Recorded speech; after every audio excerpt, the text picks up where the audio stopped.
that we're all still together. So good afternoon, ladies and gentlemen. Perfect, fantastic.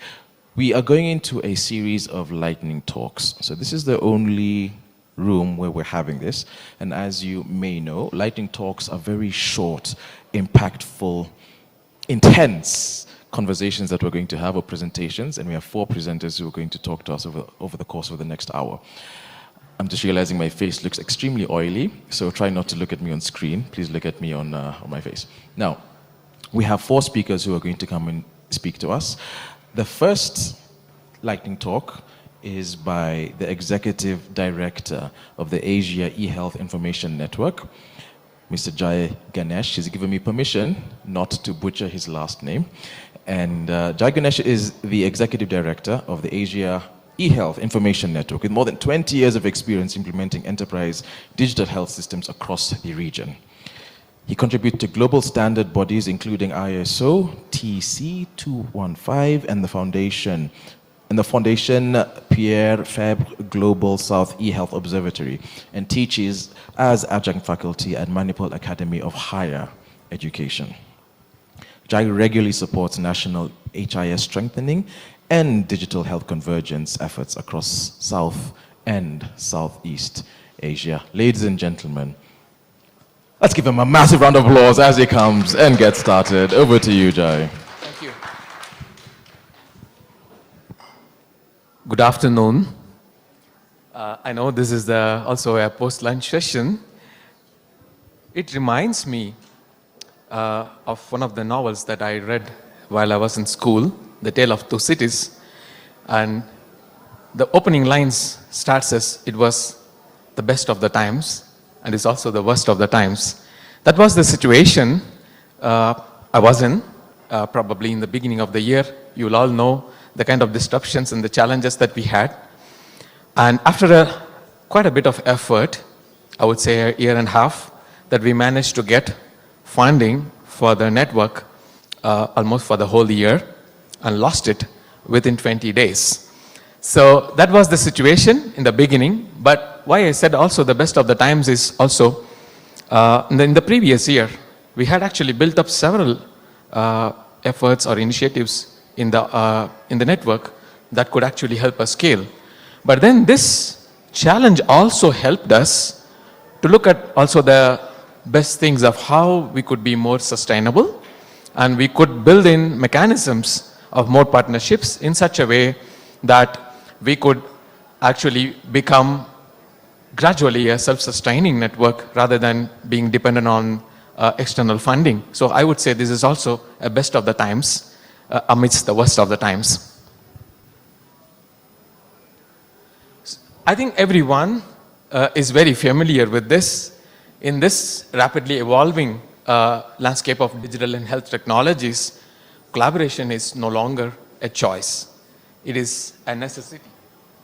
And I think the diagram is quite familiar. There are fragmented efforts. Like, for example, there are hundreds or probably thousands of digital health tools, and equally good number of frameworks and then guides on how to for digital health. And then there are siloed systems, and then there are islands of data sitting, and then there are duplicate investments, and actually all these things actually lead to compromising of the health outcomes. From AHIN, we always believed in the power of collaboration, and then we suggest these 4 C's for consideration. That is, to build the resilient, equitable, and scalable digital health ecosystems, we must move beyond initiatives or pilots towards coordination that aligns goals, priorities, investments, and standards. And usually, coordination actually leads to cooperation that builds trust with shared ownership and accountability. And then with coordination and cooperation, it further progresses to a collaboration, which unlocks innovation, co-creating solutions and scaling impact. And then that actually, all this is a process of convergence. Again, AHIN for past, like I would say, almost a decade now, we have been following this approach of convergence workshops, where we work together actively under the leadership of the government, usually the ministries of health, and bring together multiple stakeholders within the country to get to see the larger big picture. If the country already has a national digital health strategy with a costed blueprint or not, if they have it, and then if it is not being implemented, how we actually work together with them and have the resources aligned for implementation.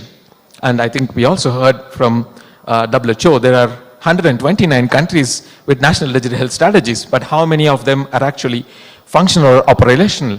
Because this is something that the area we specifically target. And then if the country does not have such a strategy, then again, using this convergence workshop, we again work together with these key stakeholders in the country to have a national digital health strategy, but also that is resourced and then has a costed blueprint for implementation, which is important.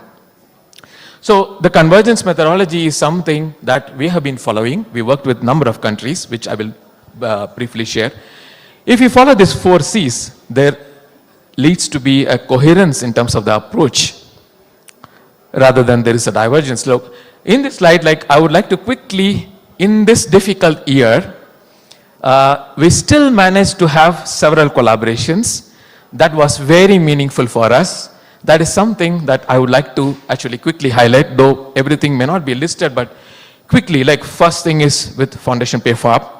They stepped in like a knight in the shining armor at the time of the need, and then that helped us to actually continue our secretariat and the network operations, including the webinars, and then also trying out new training methods. For the first time that actually we even had a training where we could charge them a nominal amount, and then that could actually at least recover our admin costs. This was something that we tried out because all our efforts have always been free. And then UNICEF. So we partnered with them in Prince Mahidal Award Conference as a side meeting, and then we worked with them to have this digital health transformation workshop in Cambodia.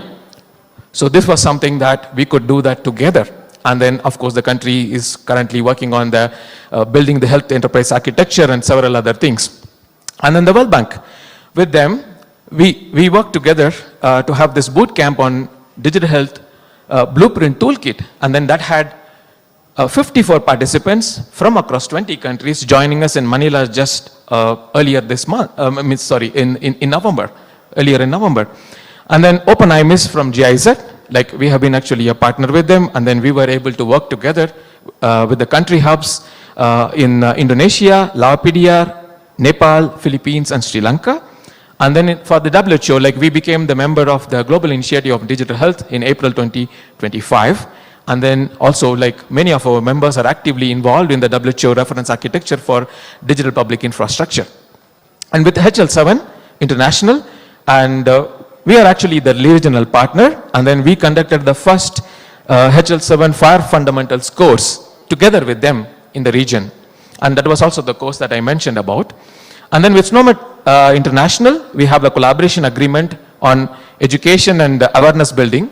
And we also participated in the regional approaches to interoperability, dialogue, that panel that we had during the SNOMED CT Expo in Antwerp just a month ago. And then with Geneva Digital Health Hub, I'm happy to say that we partnered with them, and we were able to contribute to the efforts that leads to cross-border telehealth. So happy to collaborate with them. And then for Transform Health, and of course we have had engagements previously also for several years, but this year I would like to highlight, we are working with 3 countries in the region, strengthening the health data governance legislation support for those countries, and that will also lead to the roadmap for the legislation. And then also we partnered with them as co-host in the dialogue, Digital Health Dialogue series during the Digital Health Week just about a month ago. And then that also leads to the roadmap for 2030. And then with ZIMAM, the International Digital Health Workforce Development Collaborative, we signed a MOU more recently to have a collaboration of because both of us actually specialize, our core areas of cooperation is on the health workforce development. So this is just to quickly show you what we could do in a very difficult year, but then with meaningful collaboration, that what we could do together. So just to highlight, fragmentation slows progress, waste resources. No single institution, I think everyone probably could relate to, can transform health alone. The future of digital health is collective and not individual. This is something that I think I would like to highlight, and how co-created results with meaningful participation can lead to something more effective for everyone. It's like a win-win situation. And just to show the numbers of our network, we are a regional digital health network with core areas of focus in South and Southeast Asia, but we have a global footprint, as you can see, with our members from 84 countries. And all these numbers, like having 27 training cohorts of 821 participants, 14 convergence workshops organized together with the governments in 10 countries, and then 8 general meetings convened in 5 countries, and 359 webinars with over 12,000 cumulative participants, and of course, like having working council members, 42 of them from 15 countries. All these things would not have been possible but for having a collaborative approach working together, whether it is the team from our own network, and then also the participation of the countries and partners, of course. So I would like to actually conclude. Probably I have maybe 2 minutes, and then let's have one question if it is possible.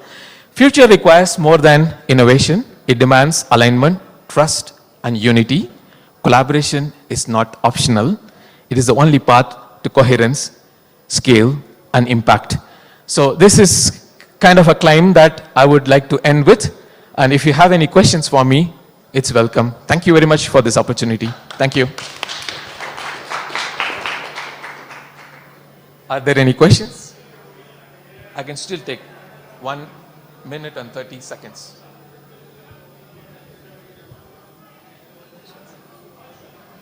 Okay. Yeah, Kano.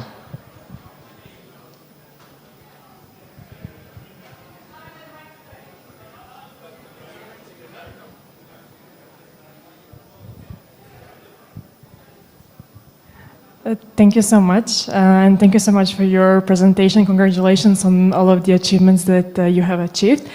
So my name is Kana. I'm a medical student and here representing the International Federation of Medical Student Associations, representing over 1.5 million medical students worldwide. So my question for you is, how do you envision in this whole aspect of collaboration the role of youth, especially the role of future healthcare professionals? Thank you. Youth certainly have, no doubt, an important role to play. Not only because I think they are the largest users of digital technologies, but then also they are the ones who are going to inherit what is going to come, whether it's going to be something very positive or it's going to be harmful. So certainly involving youth like you in this process is very important. That's how we feel. And then certainly we have been making a lot of efforts in that. Like, for example, anything that we do, we try to actually put it out as a public consultation to see how various groups could actually participate and give the feedback, because that is something that we could certainly do, and then we are making every effort possible. I would say that certainly youth have a major role to play, because if you do not play a role right now, what you inherit will be something that's what you live with. So it's better that we engage, like the ones who are in the position to engage should engage also. You should also come forward and actively participate and contribute, because this is the world that you're going to inherit further. Thank you. I think I'm done with my time. Thank you. Can we give him another round of applause? Thank you so much, Jai. Thank you. Thank you. Wait. Woo. Thank you. Round of applause for Jai. A round of applause for Jai. Thank you. Thank you very much. Thank you very much for that. I love the topics that we have for the lightning talks. Jai was categorical. Collaboration is not optional. And now we're going into AI won't fix fragmentation. How partners can actually help countries scale what works. And to take us through that is the President and CEO at Results for Development, R4D. Gina Lagomarsino is the President and CEO of R4D, a global nonprofit advancing locally led systems change in health, education, and nutrition. A co-founder of Art4D, she's been a key voice in the universal health coverage movement, helping launch initiatives such as the Joint Learning Network and the Primary Healthcare Performance Initiative. She previously worked in US health policy and reform with roles at McKinsey, Kaiser Permanente, and the DC Mayor's Office. Ladies and gentlemen, we know the sort of round of applause she needs. Let's welcome her to the stage. Over to you, Gina. Thank you so much, Karigania. So yes, as he mentioned, Results for Development, R4D, we're a global nonprofit whose mission is to support change agents who are building strong systems for health, education, and nutrition. But my personal background, as he mentioned, has been working for the last 30 years to improve health systems, first in my home country of the United States, and for the last 18 years supporting leaders around the world. So I can safely say that this is truly a unique moment for global health for 3 reasons that I'm sure you are all very aware of. Number 1, development assistance is declining. Number 2, we've got country governments like the Kenyans we heard from this morning who are really taking the lead and have ambitious agendas like integrated primary care and digital health. Very exciting. And of course, there's the rapid growth of AI and digital health technologies, and that's why we're all here this week. So this is a huge opportunity at this moment to address this challenge of reduced resources by adopting technologies that may help improve efficiency, which is really exciting. But scaling technology is pretty hard. Probably if you are listening to this session, you know that already, that scaling technology is hard. I know from some personal experience in my own career. So 20 years ago, as he mentioned, I was working for the mayor of Washington, D.C. as a senior health policy advisor, and I got very, very excited about a new technology that was actually developed in our own city, in one of our flagship hospitals, by 2 emergency room physicians by the name of Doctors Craig Fayed and Mark Smith. And these 2 emergency room doctors also happen to be computer scientists, which is a rare breed. I didn't know they existed until I met these 2 guys, and they happen to work in the same hospital. And they were really frustrated because patients were coming into their emergency room and they had no knowledge of any of their clinical history. And they were working in a large hospital, and there were actually a lot of data systems within this hospital. This is the US, so a lot of those data systems were focused on financing and insurance reimbursement, but they couldn't get that data right there for them when they needed it most. So they actually developed a technology that would aggregate data from many unrelated medical systems and provide an immediate composite health history for a patient. Think of this as early AI. It was actually kind of a form of middleware, but it was pretty exciting. And this technology was so effective in this one large hospital that it was actually acquired by Microsoft in 2006 and commercialized under the product name Amalga. And they then ended up selling it to other hospitals, big systems like the Cleveland Clinic, very, very famous US hospital system. Now, if we had been able to implement this technology system-wide in Washington, D.C., across multiple D.C. hospitals that were owned by different private sector players and the government and lots of different primary healthcare clinics that were also owned by different nonprofit organizations, so that they could all share the data and everyone have a composite sketch of the patient that was sitting in their room, we could have dramatically improved care, especially for the most vulnerable population in Washington, D.C., because they tend to bounce around and go to different clinics, one ER one day, a different ER, a different primary healthcare clinic, with no one really knowing their entire medical history. But this technology never took off system-wide. Even though I was inside government really trying hard to champion it, and these 2 doctors were big evangelists for this technology, they actually were even offering to give it away for free to other competitor hospitals. This was before Microsoft acquired it. So we really, really tried, but it never took off. Why? Because of this very fragmented system that we had with public and private providers, lots of misaligned incentives.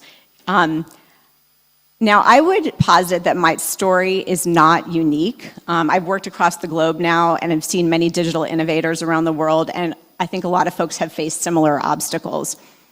So the main point that I really want to emphasize today with this audience is that digital technologies can only achieve impact at scale when health systems have the right institutions, governance processes, and capabilities to integrate them into the broader health system. So as we discuss innovations this week, I hope we'll all keep in mind that scaling depends as much on government stewardship as it does on technology design. So I wanted to share 3 obstacles I think there are to scaling technology into systems. First one I mentioned a bit already. Health systems are notoriously fragmented. You've got national, regional, district, local facilities. They don't often connect up very well. You sometimes have fantastic national strategies, but they don't translate well to the local level. You've got different health sector functions, financing, service delivery, procurement of pharmaceuticals, all of that sometimes don't connect up very well. And they're often, as it was in the case of my city, Washington, D.C., made up of a lot of different public and private actors. So fragmentation makes delivering even basic care hard, let alone scaling technologies system-wide. A second obstacle is that no single actor can fully scale a technology alone. It almost always requires collaboration between governments and private innovators, but the mechanisms for that collaboration are often really unclear. Governments may not be aware of potential solutions. They may not even know the problems that need to be solved through technology.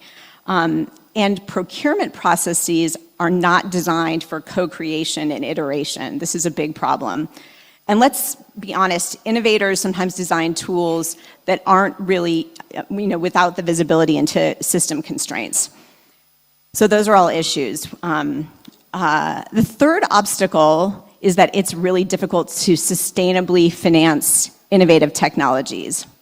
So even if an innovation can get early catalytic funding, as many innovations have over the last couple of decades, there's a big challenge in coming up with the recurrent costs for domestic financing, whether that's because the government does not actually have the money to purchase it or the willingness to purchase it, or because the private market fails, which often happens too, especially when you're trying to target low-income populations. So promising technologies so often don't reach their full potential to improve care for people. So I co-founded Results for Development about 18 years ago because I really wanted to help leaders around the world navigate some of the same challenges that I had, these difficult challenges. And today, one of the main areas of our work is to help countries navigate decisions about new technologies and then build the systems they need to scale them. And I must say that even in this crazy time, 2025, almost 2026, thankfully, I'm hopeful and feel like we're seeing some breakthroughs in certain countries, at least that I've had the pleasure of working in. And I wanted to share one story. I had the pleasure of seeing Dr. Abbas from the Ethiopian Ministry of Health earlier this week. And he leads a new directorate that's focused on scaling innovation across the health sector in Ethiopia. And he encouraged me to share his story with you all today.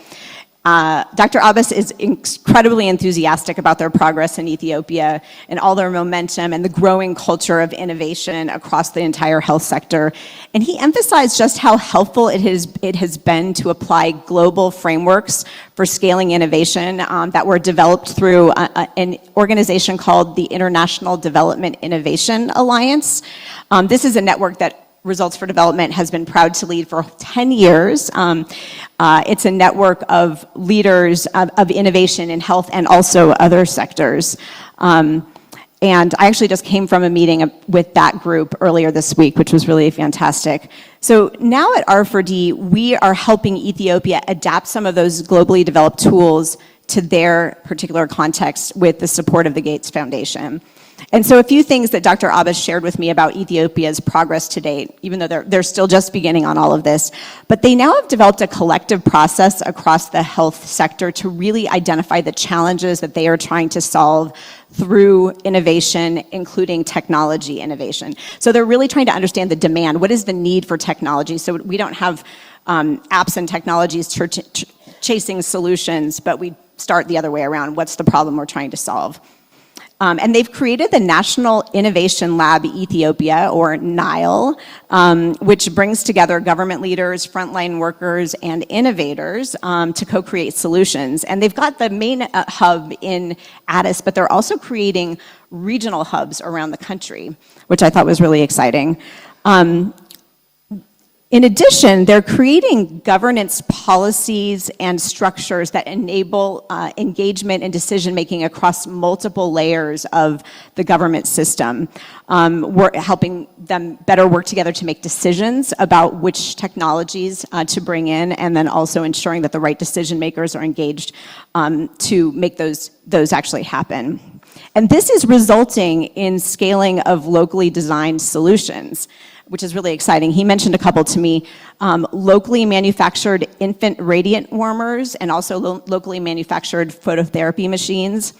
They've created some in-house digital productivity tools and locally developed electronic medical records that are relevant for their context. And again, this is just the beginning. He mentioned they had a pitch session with 50 innovators just last week. But these investments in the national innovation ecosystem are really starting to address the challenges of fragmentation and public-private engagement. So, and his enthusiasm was really infectious. So, right now, we really do have the opportunity that we didn't have 20 years ago to build for integration and scale from the very beginning. Now, the title of my session was AI Can't Fix Fragmentation. And I'm really excited to be here this week and see all these digital technologies. I hope that I am proved wrong. I hope that AI actually can fix everything that I just talked about. But I suspect that if we really want innovations to reach their full potential, we can't just invest in the technologies themselves. We really need to invest in helping governments and the whole public-private health systems create these institutions, processes, and cultures that enable innovation across the health system. That technology that I mentioned before, you might say it scaled because Microsoft bought it and sold it and made some money off of it by selling it to other hospitals, but it did not reach its full potential because it did not help the vulnerable population of Washington, D.C. that I was working with. So I hope that if we invest in innovation, ecosystems, and not just products, that digital technologies will accelerate our progress towards universal health coverage and really help us meet this challenging moment in global health. Thank you very much. Another round of applause, please, for Gina. You know, they say lightning doesn't strike twice in the same place, yet we've had two lightning talks that have really hit home from the same place. And I know we're about to make it 3 out of 3 because we are going into a conversation or a little discussion about is point-of-care ultrasound, POTUS. POTUS is President of the United States. Is point-of-care ultrasound, POCUS, the new stethoscope brought to us by Elephant Healthcare? And the person who is going to walk us through that, okay, you can't see his, okay, now you can see his face, and his huge smile, is the head of product at Elephant Healthcare. Logan Smith is head of product at Elephant Healthcare, leading its technology team. A software engineer by training, he previously worked for Babylon Health, Dalberg, and the Clinton Health Access Initiative. He's currently based in Nairobi and has promised to give his entire presentation in Swahili as well, for those of you who are watching at home. Ladies and gentlemen, let's give him a massive round of applause as he comes to the stage. Louder! Thank you. Over to you, Logan.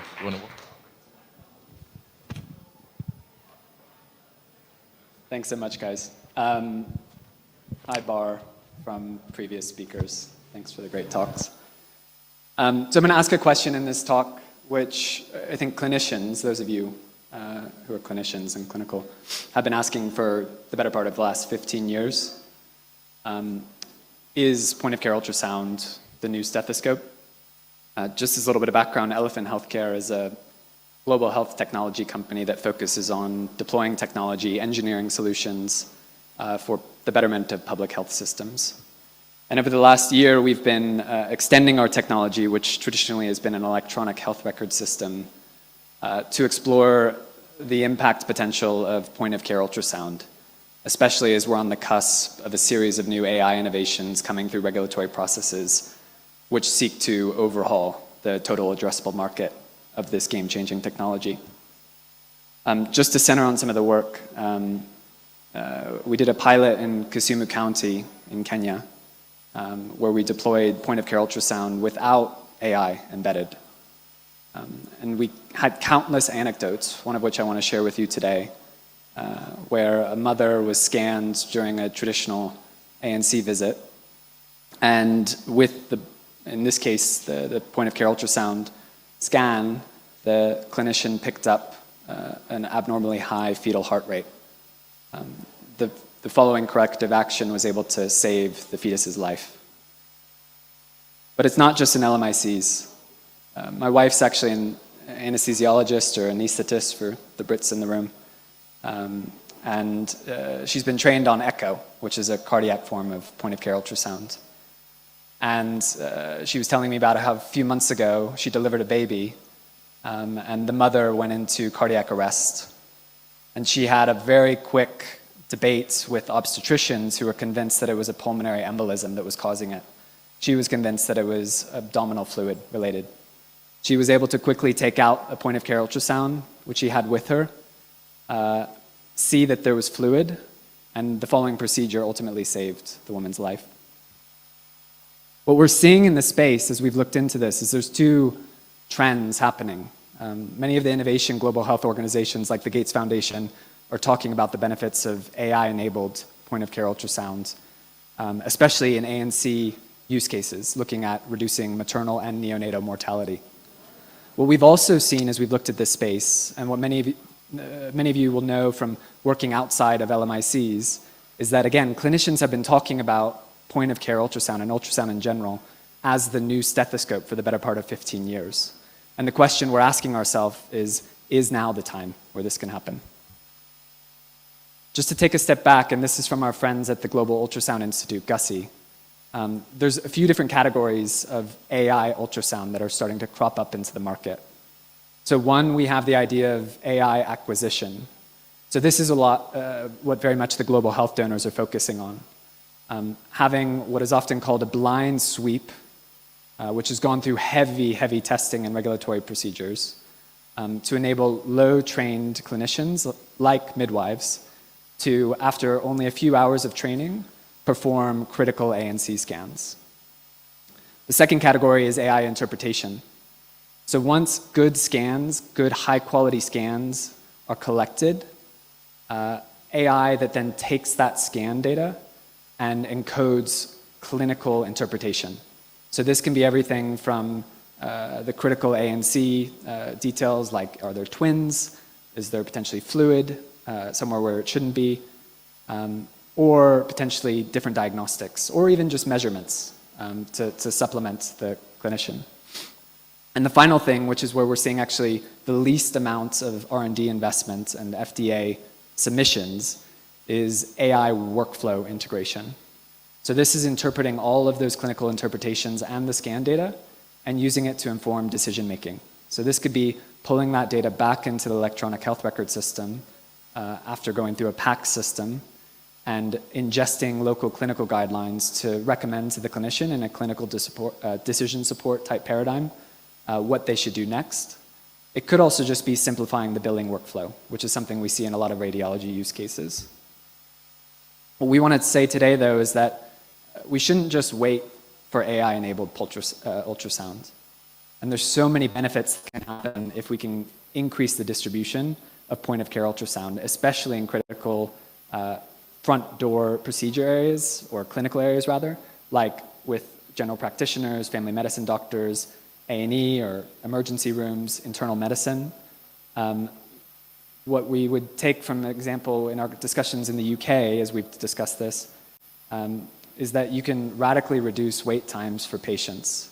So a GP equipped with an ultrasound device could perform an abdominal scan and yield that there's a gallbladder issue, which could save the patient weeks and weeks on what are currently extremely long wait lists to go get some sort of imaging.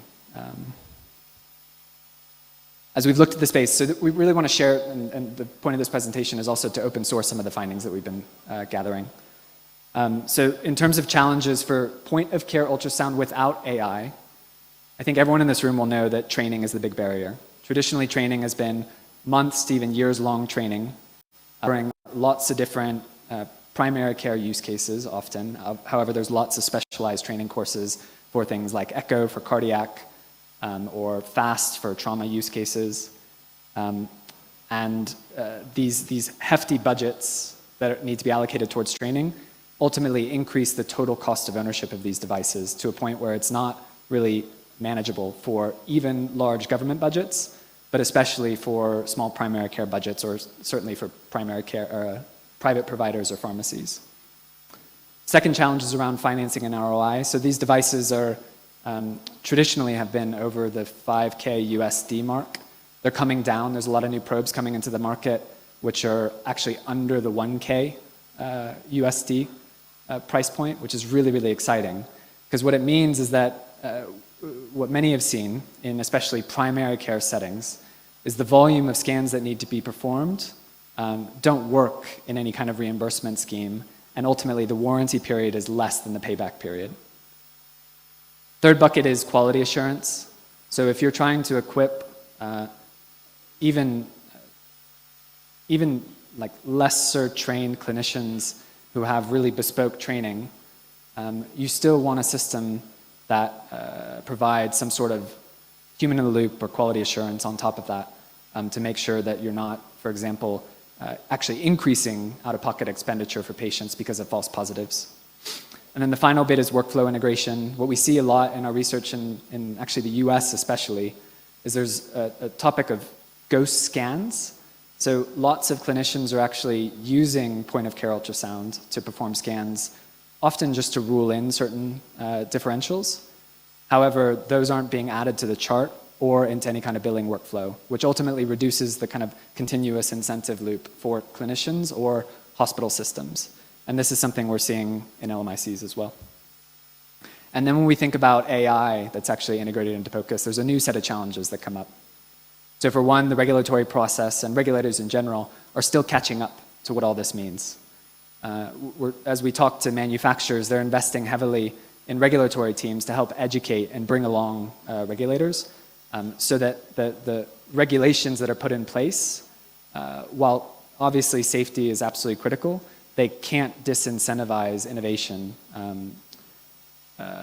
in the effort of kind of prioritizing that safety. The next thing is around training data and what is called model drift correction. So what we're looking at is providing really strong tools to make sure that the AI models are obviously trained and not biased for different types of populations. And this is especially difficult given it's ultimately a machine vision type of technical challenge. You also want to provide tools to the AI providers to make sure that if they catch any issues of bias, that they have the ability to correct them on a region-by-region basis. The next one is what happens if the AI is wrong. Again, regulators are looking at this, but ultimately is the clinician liable if their hospital has adopted this piece of software? Is it the hospital? Or is it potentially the AI provider and manufacturer themselves? And then the final bit is payment models, and this ties to that high upfront cost, which ties to what we all deal with all the time, which is where does the funding come from? And we know that certainly in the government and public sector space, oftentimes anything fee for scan, as an example, doesn't really work with budgeting cycles. And so the question is, how do you innovate these payment models to work not just for the hardware device on its own, but also for a continuous bit of essentially SaaS, this AI device, to make sure that it's incentivized to continuously improve. And so there's a few opportunities that we wanted to share for builders like ourselves. So I think there's new commercial models that can be innovated on. We've been taking a lot of inspiration from, for example, the solar industry, especially what's happened in this region, looking at pay-as-you-go, fee-for-scan. and ultimately equipping devices and software and these POCUS services with the necessary fraud detection features to enable these more innovative payment models, which also ultimately reduce that high upfront CapEx fee for the device purchasers. Then you have targeted personalized training, so trying to be much more bespoke about the type of training that's given, and ultimately the goal is to have that tied to the credentialing and authorization to use the device for a specific type of scan if you're trained on it.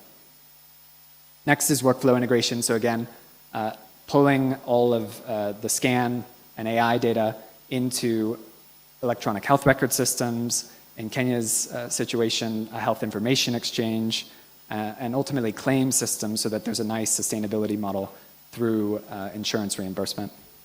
And then the final bit we're looking at is quality assurance. So how can we, given that quality assurance often involves a human, better innovate on reducing the total costs of that quality assurance over time? And just because we have to plug ourselves, what we're now building out is an infrastructure layer to enable not just POCUS on its own, but also POCUS with AI. And we'll be launching this in 6 different countries over the next year, and would love to chat to anybody who's interested. Thank you so much. Another round of applause for Logan Smith. Thank you so much for that, Logan. Another round of applause for Logan Smith. He has talked about ultrasound. So can you make an ultra loud sound? I know that's a very lame pun there. An ultra loud sound again for Logan. Thank you so much for that. Thank you so much for that. All right. I said lightning does not strike twice. It has struck 3 times. And we're moving into our final lightning talk as well, which is going to be about building resilience to climate change through wearables for health monitoring in LMICs. I hope the team have some Garmin giveaways and goodies for us as well. More than happy to. Okay, somebody just gave me the universal sign of no, you have to pay for them, which is fine. Which is good. So we have, I'm going to invite the first person who's going to speak, and she will invite the rest of the team as we go along. And that is Dr. Martina Anna Maggioni, who is a professor at the Institute of Physiology Center for Space Medicine and Extreme Environments, Berlin, the Charité Center for Global Health. Martina Maggioni is a physiologist specializing in human adaptation to extreme environments with expertise in cardiovascular biosignal analysis and autonomic regulation. She has extensive experience developing and validating miniaturized physiological monitoring devices across diverse settings. Martina leads international research on climate change, heat stress, and maternal health in sub-Saharan Africa, while contributing to national One Health initiatives focused on protecting high-risk workers and ecosystems. Ladies and gentlemen, with a massive round of applause, help me welcome to the stage, Dr. Prof. A bit louder. She's not going to start. There we go. Now you can go ahead. Thank you very much for this wonderful introduction, and thank you to you for resisting until the end of this session. Is after lunchtime. I'm a physiologist. I know it's coming with sleepiness. So I'm very happy today to have the chance to walk through this experience we have done in the last 7 years. I'm presenting now together with Daniel Quaron, and at the end, we will invite also George Parks. And Daniel Quaron is actually a senior research officer at KEMRI in Kisumu, but is also doctoral candidate, PhD, advanced track at Charité under my supervision. And so I'm very happy because we are embodying actually the collaboration we have heard about, and knowledge transfer and the building of a new generation of scientists, supporting to build a new generation of scientists around Africa that will work in Africa. The point is, for us, and we know, and we learned in the last year, that global warming, climate change, is an extremely complex phenomenon. And to adapt, we need combined solution. We need to face with one intervention more than one issue. So that is the point. We have integration, we need integration. I would like to strong also bottom to top approach and direct engagement of policymakers and to make them scaling up our suggested intervention. We need to show them that these interventions are also improving the condition of the country from a financial point of view. So the country is saving money, preventing disease and worsening of well-being of people around the country. This is what is the past and the current situation. I want to point out that this is a scale of WBGT, wet bulb globe temperature. You have the explanation here to the bottom. It's not just air temperature. And you have also the scale by color, meaning that when you reach 27, you can work only outside or inside, doesn't matter. Labor can be done only for about 10 minutes, then you need to stop. And this is the near future. We deployed a high-resolution weather station in Kisumu, in Siaya County, and in Nuna, in Burkina Faso. And with our climate colleague, we project the collected data over 3 years, actually over 6 now, and to see the projection here. And this is the best scenario, I will say. So you can see what is happening in the different period of the year, even in sub-Saharan Africa. So here, an example. To face complex phenomenon, we need research unit. We need to integrate, you see here the 2 locations, and we need to integrate a very diverse team. And this is our research unit, involving African partners in Kenya and in Burkina Faso. So you have East and West Africa in sub-Saharan area, and then many experts around Germany and beyond Germany on different aspects. This is the beauty, and I want to give you an example of a study we are running now with the help of integrating not only human data at a real level, during the real life at the individual level, but also satellite data, because satellite data can be used to downscale crop calculation. I mean, let's say, sorry, I start the video again, because this is not something working as I thought. Let me see. I have to control here, apologies. So what I want to show you, the satellite data can be used. This is a Copernicus system, international data available, to calculate a very small scale resolution, so the small subsistence farmer field, the crop yield per each year. And we combine this with the wearables to assess time spent in the field, to assess work efficiency, to assess heart rate, cardiac strain, and so on. So by combining these 2 different aspects, we could also integrate food security and malnutrition of children, because we are working at this downscaled level. So having said that, move further to how this was made possible. One side, we had the right wearables, we had the Garmin one, but on the other side, because the Garmin will provide raw data, are affordable as cost, and they support us. But we collaborate together with the Garmin, with a startup in Berlin. They are a platform for synchronizing data.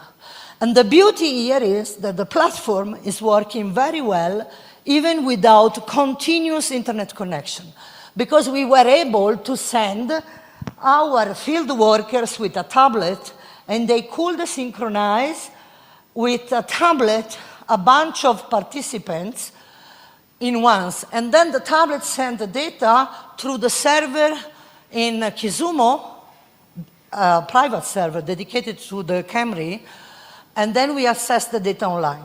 This is something that allowed us to follow 100 people continuously for more than 1 year.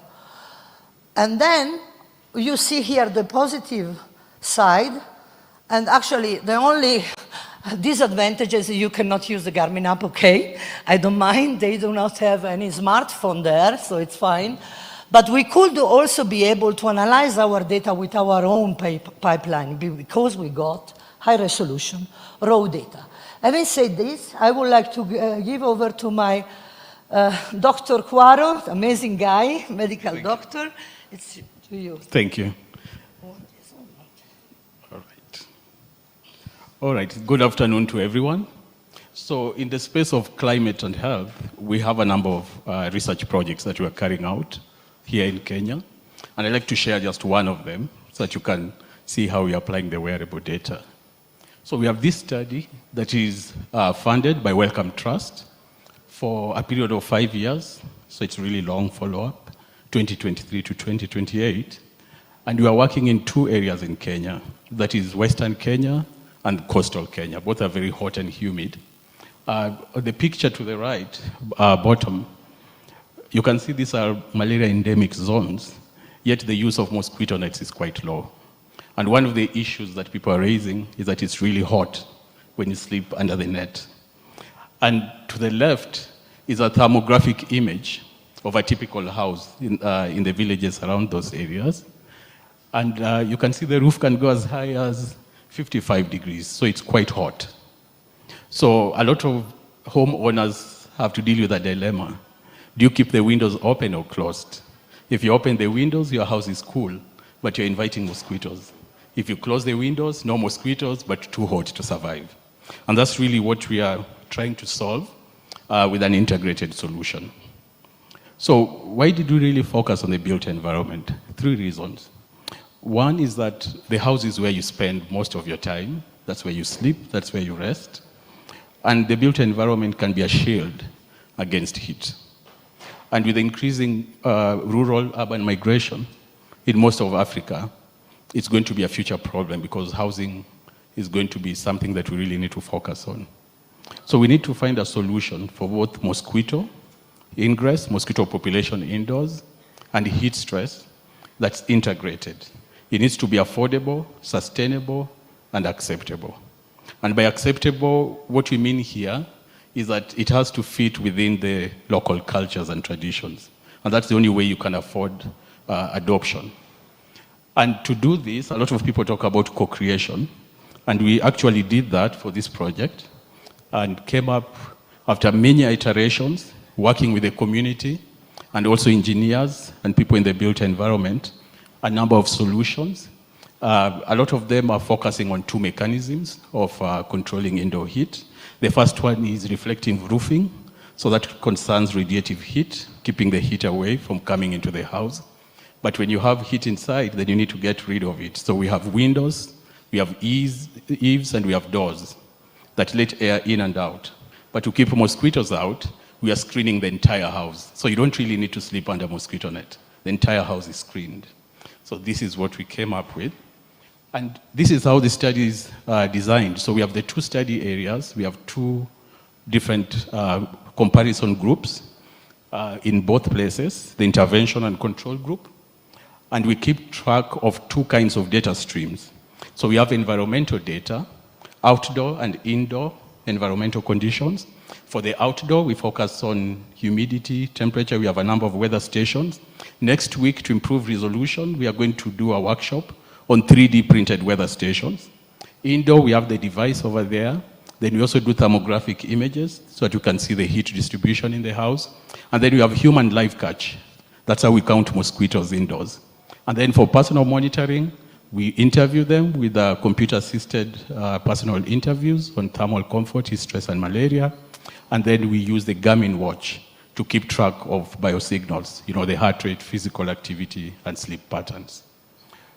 A number of keywords important for this kind of research is multidisciplinarity, interdisciplinarity, crosstalk across all disciplines, flexibility, co-creation, which I've mentioned already.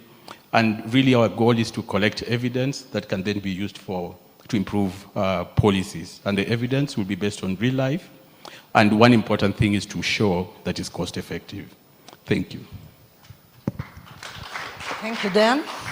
And with this, I would like to thank the funding institution and the collaborating institution, Wellcome Trust specifically, because gave us a funding project period of 6 years, which allowed us to work for 1 year long only on the co-creation.